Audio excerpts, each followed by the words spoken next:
wafanya watu wakae muda mrefu kwenye utumwa wao. Sasa kila neno unayoona inahubiriwa kutoka kwenye Biblia inayo sehemu kwenye maisha yako. Umeona kabisa ya kuwa tayari wale watu wanamwendea shetani. Ni ndivyo hata katika maisha ya kawaida, mtu aliyeokoka mambo yanapokuwa magumu anaenda kwa mtu ambaye hajaokoka, ya kuwa hebu niambie hapa imekuaje. Ama anaenda kwa mganga, huko amekaa Farao ndani ya mganga, ndiyo atakachofanya na kukatisha tamaa. Ni kwa sababu unakwenda kanisani. Farao anawaambia kwa sababu mnasema nyinyi wavivu, mnasema kuwa mwende mkamtolee Bwana wenyu dhabihu. Lakini je, shida ilikuwa wapi? Kwani mbona yeye alikuwa anaenda mtoni kila siku? Mbona alikuwa anaenda mto Naili kila siku kwenda kuabudu Mungu wake? Lakini alijua jambo moja. Alijua kabisa kuwa watu wale walikuwa ni faida katika nchi ile. Kama unavyojua ile miji mikubwa kama Ramses na miji mingine ilijengwa na wana wa Israeli. Umeona mateso yako hujajua ya kuwa inafaidisha ufalme wa giza. Wewe unavyochakaa, wewe unavyozidi kuwaumia zaidi, lakini katika ufalme wa giza wao wananawiri. Ndio maana wana wa Israeli walizidi sana kuteseka na kupata wakati mgumu, lakini ile miji mizuri waliyoyajenga yalikuwa yanatukuza mfalme na nchi yake. Mimi nasema hivi, watu wa Mungu, ni saa sasa ya kutukuza ufalme wa Mungu. Ni saa sasa ya sisi kuwa ni ushuhuda kwa ajili ya kuinua ufalme wa Mungu. Watu wa Mungu, nasema hivi, haya Mungu aliturudisha nyuma ili upate kujua ya kuwa huhitaji kumwendea mtu asiyemjua Mungu na kumuuliza habari zako. Wewe mtu uliyeokoka, huhitaji kumwendea mganga, huhitaji kumwendea mpiga ramli, huhitaji kumwendea msoma nyota, maana yeye bila shaka atakukorofisha na Mungu. Farao tayari anakorofisha wale wa Israeli na mtu anayetakiwa kuwatoa. Ndio maana kuanzia hapo watamuona Musa kama nuksi, watamuona Musa kama mtu aliyeongeza mateso, hawatamuona kama mkombozi wao. Na hivi ndivyo ilipokuja kuwa hata wakati wa Kristo, wana wa Israeli hawakumuona Kristo kama mkombozi wao, hawakuona Kristo kama yule aliyetumwa ili apate kuwaokoa. Hata sasa hivi watu wengi, watu wajui kabisa kwa dunia yote ni Yesu alikufa kwa ajili ya mataifa yote ili watu wapate kuokolewa. Nasema hata wewe kabla hujaokoka ulikuwa ujui ya kuwa Kristo alikufa kwa ajili yako. Lakini ukijua ya kuwa Kristo alikufa kwa ajili yako, kwa nini bado ukae kwenye mateso? Wana wa Israeli wameambiwa kabisa kuwa Mungu wa baba zetu ametutokea kule jangwani, ametuambia ya kuwa atatutoa hapa kwa mkono wake wa udari, naye atatufikisha katika nchi ya baba zetu itoaye asali na nini na maziwa. Lakini kumbuka ya kuwa nchi ile kwa wakati ule ulikuwa haitoi asali wala maziwa, ilikuwa ni nchi yenye njaa, ukame. Ndio maana wana wa Israeli walikuwa wakai sehemu moja. Ibrahimu alikuwa wakai sehemu moja, maana alikuwa anatafuta malisho, Isaka na Yakobo. Lakini sasa nchi ile wakati wa kuhukumu wale wa Amaleki na wale makabila mengine yaliyotoka kwa Kanani tayari ilishafika. Bwana Yesu asifiwe. Kuna wakati unaweza ukawa unakaa kwenye mateso, lakini wewe ndio unayejichelewesha.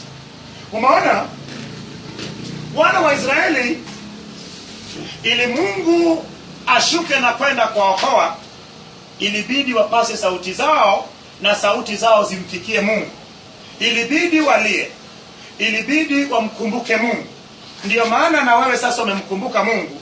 Sasa unapokuwepo hapo unajifunza neno lake, unapoomba, ina maana tayari hii ndio kilio chako kinachomfikia Mungu mbinguni.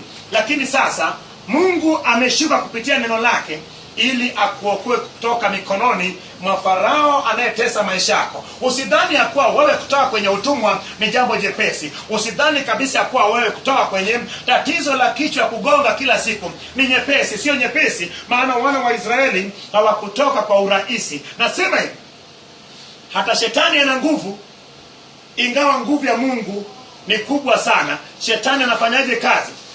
Yeye ni adui ainukae. Farao alikuwa anasema sasa Musa, ondokeni. Musa akishaomba pigo limekwisha, anasema haiwezekani. Nendeni nyinyi wakubwa tu, wake zenyu na watoto wabaki. Nendeni acheni mifugo. Sasa mtatoleaje Mungu dhabihu wakati mifugo mmeacha? Ndivyo shetani anapofanya kazi, anakuachia kidogo na afueni, asante Yesu. Lakini kesho auondoki hapa. Tuko hapo sasa. Hivyo ndivyo ilivyokuwa Misri, mchezo huo. Lakini hatimaye anazidi kuchakazwa tu, anazidi kuharibika tu. Tunapozidi kuomba anaharibika tu. Ndio maana nchi ikazidi kuharibika tu, wana wa Misri wakazidi kuharibika tu. Hatimaye waliachia wakuachia. Na wale wanayekutesa watakuachia kwa jina la Yesu. Amen. Hebu twende. Ndivyo shughuli zenu za kila siku. Wakakutana na Musa na Haruni waliokuwa wanasimama njiani hapo walipotoka kwa Farao. Umeona Musa na Haruni wenyewe nao wakachanganyikiwa, maana hayakuwa matarajio. Utaona chini hapo Musa anapomwendea Mungu maneno anayosema. Ndio maana mimi najua kabisa swala la kumfungua Mungu mtu sio jambo jepesi unapoweza kufikiria. Sio kunywa soda na keki. Sio swala la kuchukua chakula na kuweka kwenye moto na ukaendelea kuiva. Ni swala la kusimama kweli kweli. Ndiyo maana kama hujajua, ilibidi Musa aishi maisha matakatifu na abadilike katika maisha yake ili apate kutumika kutoa wana wa Israeli. Ndiyo maana sisi kama Musa, sisi tunahitaji tubadilike. Tunahitaji tukae vizuri, tuishi maisha yanayompendeza Mungu, tukimtii Bwana na tukiruhusu Bwana tutumie. Hapo ndipo tunaweza tukaenda tukatoa watu wengine. Ndio maana wewe kesho utakapopata nafasi ya kwenda kumtoa mtu mwingine katika utumwa wake, wewe kwanza ukae vizuri. Bwana Yesu asifiwe. Amen. Maana hizo nataka nimshukuru Mungu kwa ajili ya mtu mmoja. Wakamwambia Bwana waangalie na kuamua, kwa kuwa mmefanya harufu yetu kuwa chukizo mbele ya Farao. Hebu sikia, eti harufu yao imekuwa chukizo. Maana tayari shetani ni yule adui ainukae, lakini pia shetani ni baba wa uongo, maana yeye alikuwa ni muongo tangu asili yake. Ndio maana maana tayari ameshawadanganya wale wanyapara na wakaambia watu ya kuwa waliyefanya wakawa chukizo machoni pa mtawala wao ni Musa na Haruni. Shetani anakukorofisha na wale wanayetakiwa kukufungua wewe. Shetani amekorofisha na yule anayetakiwa kukuinua wewe na kukusaidia wewe. Nini? Anajua ukiwa na ukaribu na mtu huyo si utatoka. Lakini mimi nasema hivi, Mungu aliyefanya tuwe na umoja wetu kama wanaagizo kuu, hii ni nguvu ambayo itafanya dunia yote ijue ukweli na itafanya dunia yote imrudie Kristo. Maana watu wa Mungu nasema hivi, kama kuna kitu ambacho dunia inakosa sasa hivi ni injili ya kweli, ni neno la Mungu la kweli. Huwezi kufundisha injili, vitabu vya injili mtu akaelewa pasipo kuelewa vitabu vya Agano la Kale. Ni nani ana muda kufuata sura kwa sura, kitabu kwa kitabu? Hii ndio hamna. Ndio maana nasema hivi, lazima kila mtu arudi kwenye hatua ya kwanza. Everybody must go back to the drawing board and start afresh. Lazima kila mtu awe na muda wa kusoma Biblia. Ndipo ilivyokuwepo. Lazima udumu katika neno la Mungu. Mbona mambo ya kishetani watu wanadumu na wanaelewa, wanafanya kwa ufasaha zaidi? Katia upanga mikononi mwao watuue. Musa akarudi kwa Bwana akasema, Bwana, mbona umewatenda mabaya watu hawa? Hebu sikia, kwa akamwambia Musa ya kuwa umetia upanga mkononi mwa Misri ili wafanye nini? Je, Musa muone shetani ashawachanganya sasa. Ameshawadanganya sasa. Sasa wanamuona Musa kama muuaji, hawamuoni Musa kama nani? Na wewe wale wanayetakiwa wakombolewe kupitia mkono wako, wanakuona kama mchawi. Ndio maana wakukaribii. Tangu ulipo wako wanasema kwa kachawi kweli kweli. Nini? Wewe ndio Musa wake, lakini tayari shetani ameshawadanganya wale. Farao kashawadanganya, wakasemaje? Umetia upanga mkononi mwao watuue. Sio umeenda kwa sukuma ili watuweke huru. Ndio maana wangu wanakukimbia. Je, Musa angejitokeza tena pale kwao baada ya muda ule wasingemkimbia? Ndipo shetani amefanya majirani wanakukimbia, wafanyakazi wenzako wanakukimbia, wakati wewe unao ukombozi wao, wakati wewe una neno ambao wanahitaji ili watoke utumwani. Jipe moyo mkuu, maana Musa alimrudia Bwana. Ndio maana kila siku kukicha tunamwendea Bwana. Kila siku tunatenga muda wa kumwendea Bwana, jinsi Musa alivyomwendea Bwana na kupata nguvu mpya. Nao unapokuja kanisani unapata nguvu mpya, lakini usikate tamaa mpaka yule mfanyakazi mwenzako aokoke, mpaka yule mama mdogo aokoke, mpaka yule jirani aokoke, mpaka mkoa wetu wote watu waokoke, mpaka taifa letu lote watu waokoke, mpaka bara la Afrika watu waokoke, mpaka dunia yote irudi kwenye injili ya kweli. Bwana Yesu asifiwe. Lakini tukisimama na sio lile mama, mimi nakwambia, nimefanya utafiti, wanaesimama nyuma ya madhabahu kama ninavyosimama hivyo wajui neno la Mungu. You have to sacrifice yourself and your time and everything so that you can know the word of God. Without you sacrificing your time, without sacrificing yourself, it is not easy. You have to think twice. If you want to know the word of God, spare your time. At least you have to spare some time for the word of God. Lazima utenge at least muda. Sisemi ya kuwa ufanye kazi ya Mungu asubuhi mpaka jioni utakuwa omba, lakini kila jambo ina wakati. Ukijipanga vizuri, muda tunayeanza hapa saa 12:30 sasa hivi, je, ufiki? Unaanza sasa hivi saa 12:30. Nini? Jinsi wale wanafunzi wa Yesu walivyodumu kwa pamoja, wakimega mkate kwa pamoja na wakiyafundisha yale ambayo Yesu alianza kufundisha na kutenda yale aliyoanza kuyatenda. Kristo alikwenda pamoja nao. Ndio maana Kristo yuko tayari kwenda pamoja na mimi. Nawesema Kristo uende pamoja nami. Itatenganisha muda ya kukutumikia kwa jina la Yesu. Kumbuke kutenga muda. Ndio maana kwa nini tuanzaje mapema sasa hivi saa 10 ama saa 11? Tunaanza saa 12:30. Nini? Kama ukienda ukimaliza Biblia hapa, kana mtu yote mwenye theolojia utampa changamoto. Huwezi ukaelewa kitabu cha Kutoka sura ya 5 pasipo kuelewa sura ya 4. Huwezi kuelewa Kutoka sura ya 1 pasipo kuelewa ile Mwanzo sura 35 ambao wanataja watoto Yakobo. Huwezi kuelewa habari za sura ya 1 kitabu cha Kutoka pasipo kuelewa kitabu cha Mwanzo sura ya 37. Kuelewa vitabu vile kuanzia 37 mpaka sura ya 50 kitabu cha Mwanzo.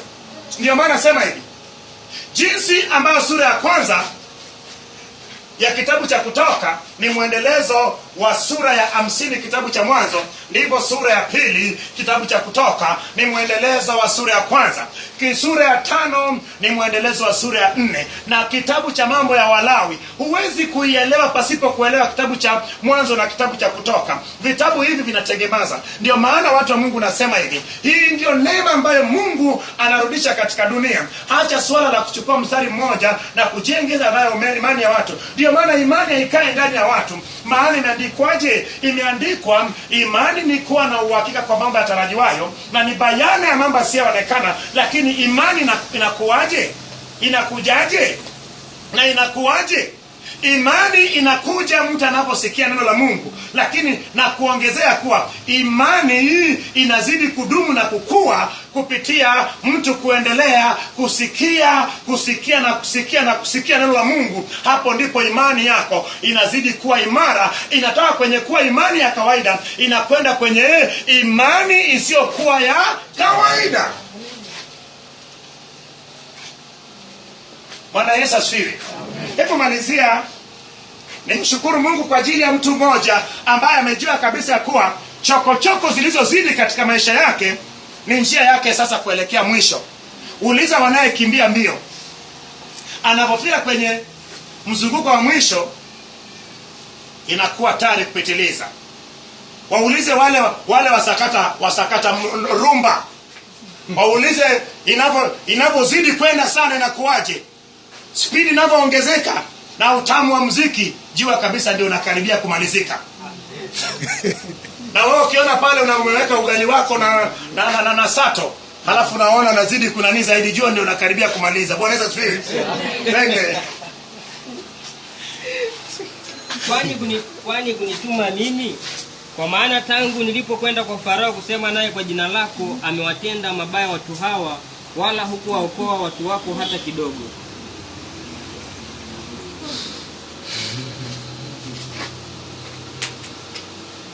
Bwana Yesu asifiwe. Umeona?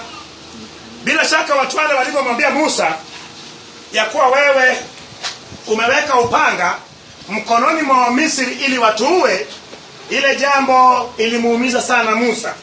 Musa akaona ya kuwa amrudie Mungu, lakini unamuona Musa, swala la kuongea na Mungu Musa alikuwa anajua Bwana. Mtu mwenye kigugumizi anaongea point tupu. Anamwambia Mungu ya kuwa tangu ulivyonituma pale kwa Farao, mbona ndio mateso yameongezeka? Mbona umewatenda watu wako haya? Lakini ndivyo naona hapo muulizaga Mungu, mbona kichomi kwenye mguu kinaongezeka? Mbona ndio sasa nakuwa empty? Mbona sasa hivi ndio nazidi kuteseka? Na uzidi kuteseka sana ili ufikie mwisho kwa jina la Yesu. Amen.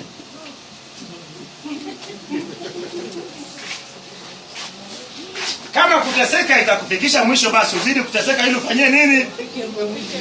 Usikwepe kuteseka.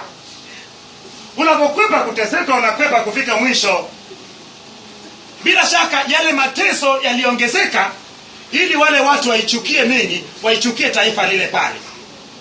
Lakini walipoendelea kumlilia Mungu na wakawa na mtu wa kumuunganisha na Mungu, Musa alipokuwa anaenda kwa Mungu, Mungu alibadilisha yale mateso yakatoka kwa Waebrania na yakahamishwa moja kwa moja kwa nani? Yakahamishwa moja kwa moja kwake taifa la Misri. Waisraeli wakaanza kumua. Nawe uwe tayari, maana sasa wale waliotenda mabaya juu yako walichokipanda sasa wanakwenda kuvuna. Kumbuka ya kuwa magorofa yaliyokuwa yanajengwa yote yale, mashamba yaliyokuwa yanalimishwa ilikuja kuwa nyanga. Kumbuka unapoanza kunawiri, kumbuka unapoanza kupigwa sop na Bwana, unapoanza kumeremeta, wao wanaanza kuparara kama mwewe. Wanaanza sasa kununa. Unapoanza kutabasamu na kufurahi, kwao inaanza kuwa kinyume. Lakini kwa mkono wa nani? Kwa mkono wa Bwana, sio kwa mkono wako. Amen. Bwana Yesu asifiwe. Amen. Jipe moyo mkuu mtu wa Mungu. Yawezekana ya kuwa hukutambua ya kuwa magumu ambayo yamezidi sana kwako, mateso yaliyofikia kiwango chake cha juu sasa, ya kuwa sasa asubuhi yako imekaribia. Mimi nataka niombe kwa neema ya Mungu ya kuwa uongo wa shetani aliyeweka kwenye nafsi, roho na mwili wako na kudhoofisha imani yako, bila shaka nataka itoke na umrudie Bwana, ukaze mwendo. Bila shaka inabidi tukaze mwendo tufike mwisho.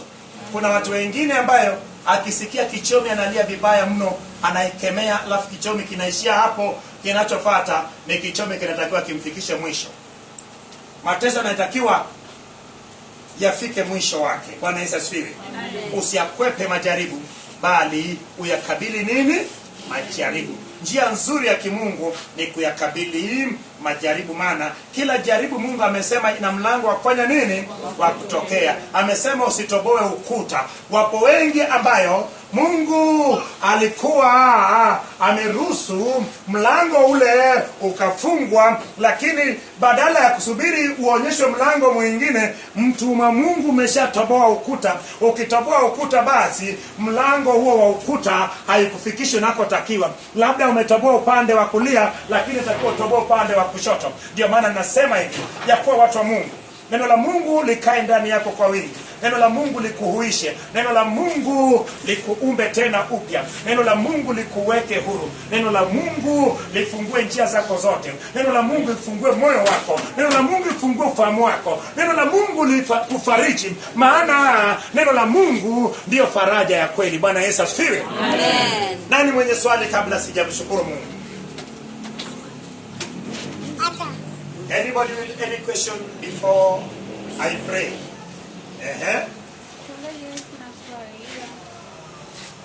Yaani ulikuwa naona kama unanihubiri. Yaani mahubiri wako unahubiri. Mpaka nimetoka na macho. Ni kama ulikuwa unanihubiri.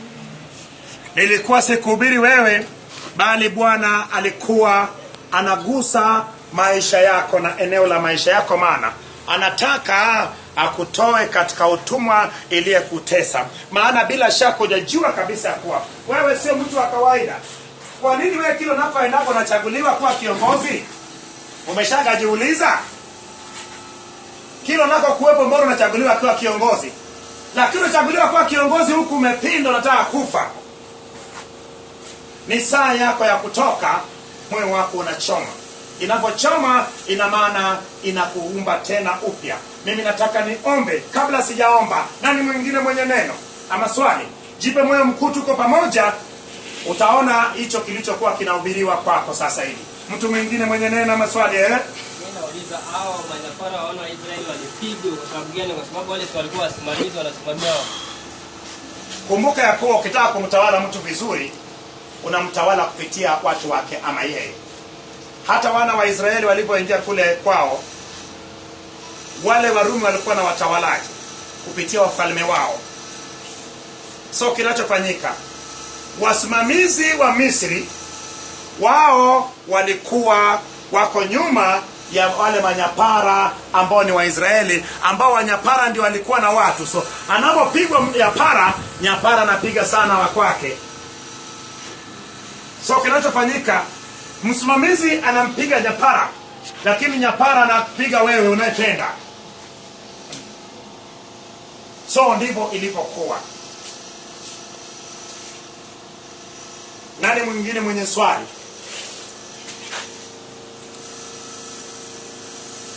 Nani mwingine mwenye swali? Hata mimi niko nasikia wanasema majani. Hii majani ya nini? Tena kama wanakata majani. Kwa majani yale wanaopika juu kwenye matofali. Majani yalikuwa yanachanganywa na nini? Yalikuwa yanachanganywa na udongo na inatengeneza tofali imara.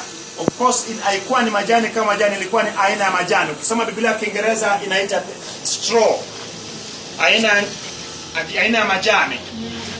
Hao ni kama miazi ambayo ilikuwa yani ndio inaishikanisha. Maana ule udongo ikiwa jinsi ilivyo, ina maana ingeweza kumumunyika ama ikameguka.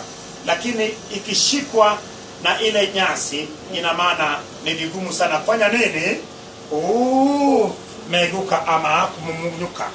Nani mwingine mwenye swali? Mimi naona kwamba kweli sasa hivi kwa kanisa la sasa tuko kama jinsi ambavyo msimamizi shetani amewasimamia wanyapara wetu. Wanyapara wetu ndio hao. Yaani wanatupiga tunapiga. Hebu tupigie Bwana makofi makubwa. Sijui kama unasikia huko mbele. Anasema sasa hivi tunaishi ni sawa sawa na shetani amesimamia manyapara wetu. Wanyapara wetu ndio wanatupiga. Yaani katika sehemu nyingi unakuta kabisa wewe huna hata nauli, lakini mnyapara huyo yeye ameweka boksi la juice, anakunywa juice nzito, wakati wewe unaanza hata nauli utatoa wapi? Hapo unaambiwa sadaka za ukombozi. Unaambiwa yani michango imekuwa mingi kiasi kwamba kweli kabisa yani maandiko haya ni nyakati hizi tulizonazo kabisa na sisi. Unasimamiwa kweli kweli. Na hatimaye unakuwa unamtolea Mungu, unakuta yani sio kwa kunung'unika. Na hatimaye tunaweza tukajikuta tunaachwa. Yesu anakuja tunaachwa, hata zile baraka ambazo tunatarajia kwamba tuzipate, tutazipata. Na hatimaye nilichojifunza kwamba kweli tunastahili kuvumilia mateso, lakini upo wakati wa Bwana ambao hakika kama jinsi wana wa Israeli walivyo, Mungu alionekana kwao, na sisi Mungu ametuonekania kabisa. Kama mimi amenionekania, kwa sababu sasa najifunza hii kweli sasa. Hebu tupigie Bwana. Tupigie Bwana makofi makubwa. Nasema hivi. Ni kweli shetani amesimamia manyapara manyapara atumana. Nyapara ndio huyu anayesimama mbele yako hapa, aliyopo nyuma ya madhabahu. Huyo ndio nyapara. So bila shaka anazidi kukusimamia vibaya mno. Lakini nasema hivi, manyapara kama hawezi kuungana na Mungu wa kweli, basi wao wanakwenda na huyo msimamizi wao, ama hao wasimamizi wao ambao ndio wale wa Misri. Nasema hivyo tu Mungu. Kama utakamata, mimi nilipokuwa hapa nafundisha, lakini mama huyu tangu nilipoanza kuongea naye tangu mwanzo nilipoanza kufundisha, uso wake umezidi kuwa mweupe kabisa, na hata alama ambazo zilikuwepo naona zimeondoka. Lakini hiyo ndio jinsi neno la Mungu la kweli linavyofanya kazi. Neno la Mungu ni moto ulao. Unapopitishwa kwenye moto, moto inakutakaza, moto inakuosha tena, moto inakurudisha kwenye ile asili yako. Ndio maana hata dhahabu inapopitishwa kwenye moto inazidi kung'aa. Ung'ae zaidi na zaidi kwa jina la Yesu. Amen. Nani mwingine mwenye swali? Nataka nimshukuru Bwana. Neno la Mungu limetenda kazi kweli. Nani mwingine? Swali huko nyuma. Mimi sina swali, sikuwa namshangilia Mungu tu. Ninachokiona tu kwamba naona wanyapara wamekuwa wengi kuliko watendakazi. Watafuta majani, wale watafuta majani wamekuwa wachache kuliko wanyapara. Manyapara wanafanya mchezo ambao ni wa hatari. Yaani wamekuwa wengi kuliko watendakazi. Na hao wanyapara kweli, hii injili inatakiwa iwageukie hata wao, iwazukie kwa kweli. Ndio maana Mungu anaiweka live. Hii ni kwa ajili ya watu wote. Sisi tunaonekana yani tunawafikia mpaka vyumbani. Unaona ndani ya watu wanatuona sana tu. Wanajifungia wanapokaa kwenye vyumba vyao, kwenye vitanda vyao. Tuko pale pale, Bwana anasema na wao. Unadhani wanapotuona wanajiuliza kwa nguvu gani? Kwa mkono wa Bwana. Ndio maana tunawahubiria mpaka vyumbani, mpaka jikoni. Kama naingiaga jikoni kupika, huko kwenye gari zao tupo, kwenye malaptop zao tupo, kwenye simu tupo, kwenye Facebook tupo. Facebook ndio dampo, tuko huko. Unatukwepea wapi? Lakini nasema hivi, kama watu wote watasikia neno la Mungu na kumrudia Mungu, itakuwa ni faida kubwa sana. Maana mapenzi ya Mungu hapendi hata mtu mmoja apotee. Hakuna siku Mungu anaongea kitu pasipokuwa na sababu. Mungu anatupenda, ndio maana haya anayesema na sisi ametoa nafasi mtu yoyote, awe ni papa, huko anako kuwepo papa kwenye YouTube, na sisi ya kwetu iko pale pale. Aone, asikia, aonje. Amen. Swali la mwisho ili nimshukuru Mungu.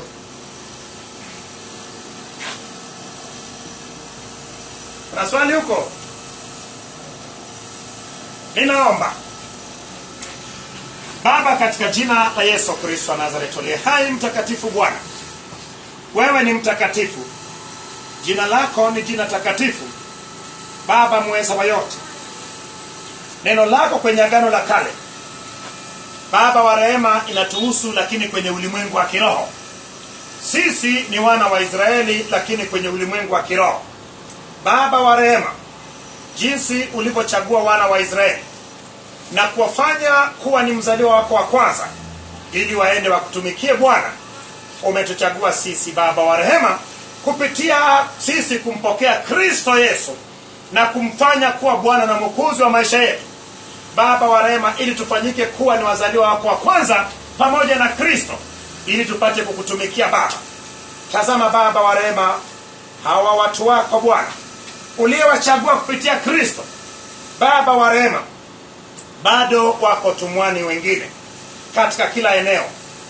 wengine wao katika utumwa baba wa nafsi, wengine wao katika utumwa baba ya mawazo yaliyetekwa, wengine wao katika utumwa ya ukata. Lakini Bwana, Farao jinsi walivyomwendea manyapara wale wa Israeli na kumlalamikia ya kuwa kosa sio la kwao, kosa baba wa rehema ni la watu wake wasimamizi, na Farao akawaambia kuwa kwa vivu nyinyi mnasema ya kuwa mwende mkamtolee Bwana dhabihu, ndiyo maana hamtapewa nyasi, nanyi mtatafuta nyasi wenyewe, nanyi mtatengeneza idadi ya matofali yaliyokuwa natengeneza. Baba,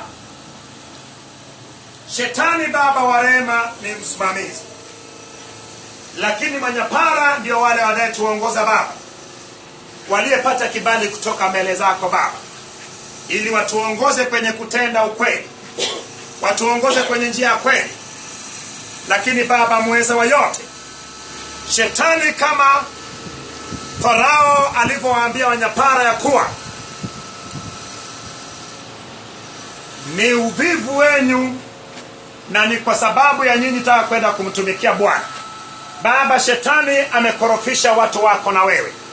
Shetani kupitia baba wa rehema, wale baba wa rehema wanyapara ambao ni wajua neno la Mungu, ama watumishi baba wa kwako ambao baba wa rehema wanafundisha watu kinyume, jinsi manyapara walivyoambia watu ya kuwa ni Musa ndiyo aliyefanya baba wa rehema wanuke baba wa rehema kwake Farao, na Farao kuwachukia. Baba, huo ulikuwa ni uongo, jinsi ambayo Baba muweza wa yote watu hawa nayo baba wa rehema manyapara waliwaingizia mafundisho potofu. Walifundishwa injili baba wa rehema iliyogoshiwa, walifundishwa Baba neno la Mungu isiyokuwa ya kweli. Baba muweza wa yote, ninabadilisha baba wa rehema, neno la kweli lianze kumwingia kila moja, neno la kweli lianze kufungua toa ya kila moja, neno la kweli Baba lifungue vifungo vyote, neno la kweli Baba likomboe watu wako, neno la kweli Baba lifungue moyo wake, neno la kweli limuumbe tena upya, neno la kweli limrudishe katika asili ya uumbaji, neno la kweli Baba wa rehema ikomboe Baba watoto wake, neno la kweli likomboe familia yake, neno la kweli likomboe ukoo wake, neno la kweli likomboe Baba wa rehema kazi yake, neno lako la kweli likomboe Baba kazi ya mikono yake, neno lako la kweli Baba limtakaze Baba, neno lako la kweli Baba iwe ni sehemu ya maisha, maana yeye naye atakuwa ni nyapara Baba kwenda kusimamia watu wengine. Lakini Baba wa rehema ukiwapa kibali cha Baba kusimamia aliyo ya kweli, nami kwa mamlaka jina la Yesu Baba, kila mafundisho potofu yaliyodumu ndani ya watu wako